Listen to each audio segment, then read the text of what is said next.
Good afternoon friends. তো তোমরা দেখছো WP motivation YouTube channel. WP motivation YouTube চ্যানেলের পক্ষ থেকে প্রত্যেককে স্বাগত জানাই বন্ধুরা।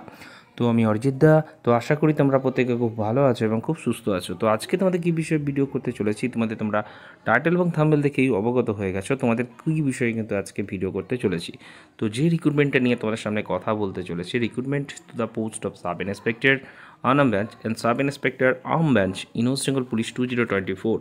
অর্থাৎ এই রিক্রুটমেন্টটার তোমাদের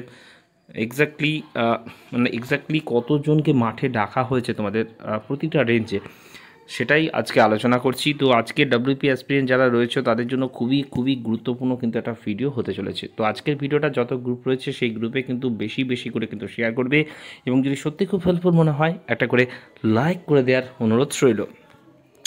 তো তোমাদের এই ভিডিওটা শুরু করার আগে আমরা এক ঝলক ভ্যাকান্সিটা কত রয়েছে একটু আমরা দেখে নিই। চলো, এটাও যখন নোটিফিকেশান আসে, ঠিক আছে, যখন নোটিফিকেশানটা এটার পাবলিশ হয় তখন কিন্তু এই চ্যানেল থেকে আপডেট দেওয়া হয়েছিল যে তোমাদের ভ্যাকান্সিটা মেবি ইনক্রিজ, ঠিক আছে, কারণ প্রথমে এতগুলো ভ্যাকান্সি ছিল না, সামথিং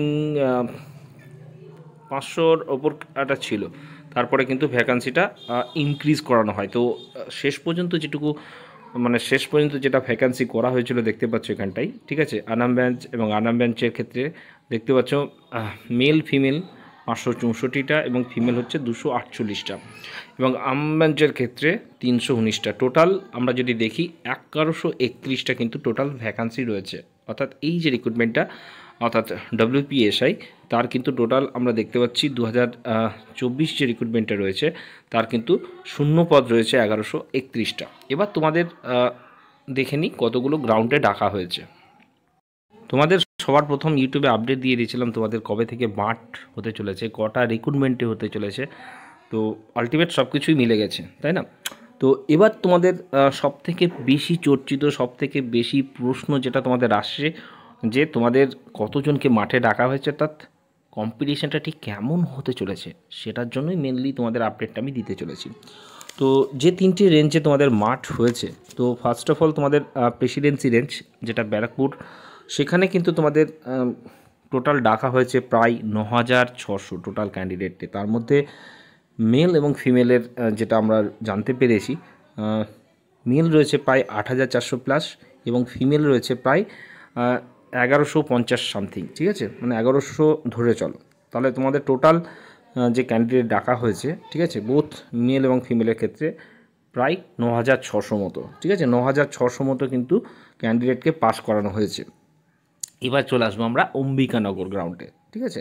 অম্বিকানগরে তোমাদের কিন্তু যেটা পাস করানো হয়েছে, তো ফিমেল হয়েছে প্রায় 700 মতো এবং যেটা মেল ক্যান্ডিডেটদেরকে কিন্তু এবছর মাঠে ডাকা হয়েছে প্রায় 5000, 5500-এর একটু বেশি, ঠিক আছে। তো ধরে রাখো প্রায় 6300-র আশেপাশে তোমাদের কিন্তু এবছর জলপাইগুড়ি যে রেঞ্জে রয়েছে অর্থাৎ অম্বিকানগর গ্রাউন্ডে কিন্তু পিএমটি এবং পিটির জন্য ঢাকা হয়েছে, ঠিক আছে।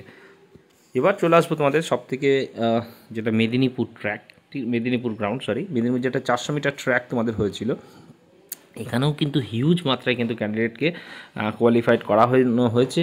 তো দেখতে পাচ্ছ যেটা কিন্তু মেল প্রায় 8100-র বেশি, ঠিক আছে, তোমাদের কিন্তু পাস করানো হয়েছে এবং ফিমেলও এখান থেকে প্রায় 1100 রয়েছে, ঠিক আছে, প্রায় 9300-র বেশি কিন্তু তোমাদের পাস করানো হয়েছে, 9300-র বেশি পাস করানো হয়েছে। এবছর প্রথম তোমাদের কিন্তু ট্রান্সজেন্ডাররাও কিন্তু টিএমটির জন্য ডাকা হয়েছে, ঠিক আছে, ক্যান্ডিডেট। তো টোটাল আমরা যদি অনুপাত দেখে নিই সেক্ষেত্রে টোটাল মেল ক্যান্ডিডেট পাস করানো হয়েছে প্রায় 22K প্লাস, ঠিক আছে, এবং ফিমেল ক্যান্ডিডেট যেটা বারবার বলে আসছি তোমাদের এবছর ফিমেলদের কিন্তু প্রচুর কম্পিটিশান হতে চলেছে। তো ফিমেলদের কিন্তু পাস করানো হয়েছে প্রায় 3000, ঠিক আছে, 3000 কিন্তু ফিমেল পাস করানো হয়েছে, অর্থাৎ টোটাল 25K এবছর কিন্তু পাস করানোর জন্য কিন্তু ডাকানো হয়েছে, ঠিক আছে। তাহলে বুঝে যাও 1100 যে শূন্যপদের জন্য টোটাল পাস করানো হয়েছে ডব্লিউপিএসআই বোথ মেল ফিমেল এবং এবি। তো তার জন্য প্রায় 25K, ঠিক আছে, 25K কিন্তু পাস করানো হয়েছে। তো অ্যাভারেজলি আমরা যদি ধরে রাখি প্রায় প্রতিটা গ্রাউন্ডেই কিন্তু এবছর কিন্তু হিউজ মাত্রায় পাস করছে, ঠিক আছে। গতানুগতিকভাবে যেগুলো আগেকার রিক্রুটমেন্ট আমরা দেখেছিলাম প্রায় 3000, 2500, 3.5 এরকম একটা এই রেশিও মেনটেন করে যেটা এক্সাম দিত মেন্স, এবার কিন্তু তার থেকে অনেক অনেক বেশি কিন্তু হতে চলেছে। তো আমাদের মানে যদি টোটালটা দেখে নিই সেক্ষেত্রে ধরো প্রায় 60%-এর আশেপাশে সব গ্রাউন্ডেই পাস করছে।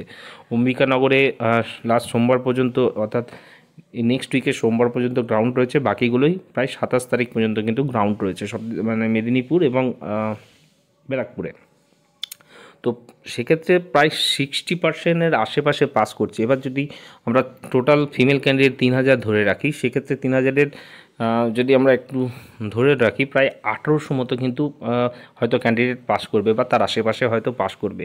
এবং যদি মেলদের ক্ষেত্রে আমরা দেখি প্রায় 22,000-এর ওপর যদি আমরা ধরি, একটু হয়তো বেশি পাস করবে, সেক্ষেত্রে প্রায় 15,000 আমরা ধরে রাখলাম, বা তার একটু বেশি হয়তো বা সেক্ষেত্রে কিন্তু পাস করতে পারে। তো ধরে রাখো প্রায় এবছর কিন্তু 18K-র আশেপাশে কিন্তু ক্যান্ডিডেট মেন্সের জন্য কিন্তু বসতে চলেছে। তো অনেকে ধরো অ্যাবসেন্ট থাকে, ঠিক আছে, অনেকে পিএমটির জন্য যায় না, সেক্ষেত্রে প্রায় আমরা ধরে রাখি প্রায় 17K-র বেশি বা 18K-র আশেপাশে হয়তো গ্রাউন্ড মেন্সের জন্য কিন্তু বসতে চলেছে। একটা হিউজ মাত্রায় কিন্তু কম্পিটিশন এবছর হতে চলেছে, কারণ এবছর এবছর বলতে পারো সেই যে গতানুগতিকভাবে কিন্তু কোশ্চেন্স আসবে না, এবার ডেসক্রিপটিভ আকারে কিন্তু প্রশ্ন আসবে।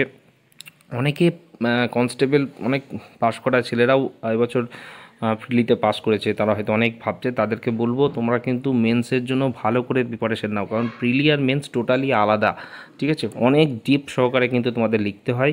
সেক্ষেত্রে তোমাদের সেই মতোই প্রিপারেশনটা নাও, তোমাদের এইটুকুই বললাম, ঠিক আছে। ইউটিউবের সর্বপ্রথম দিলাম আপডেটটা। তো কেমন লাগলো ভিডিওটা প্রত্যেককে জানাবে এবং বেশি বেশি করে কিন্তু শেয়ার করবে, যাতে সমস্ত অ্যাসপিরেন্ট যারা রয়েছে তাদের কাছে খবরটি পৌঁছে যায়। ওকে, এই বলেই ভিডিও এখানে শেষ করলাম। চলো বাই, টাটা।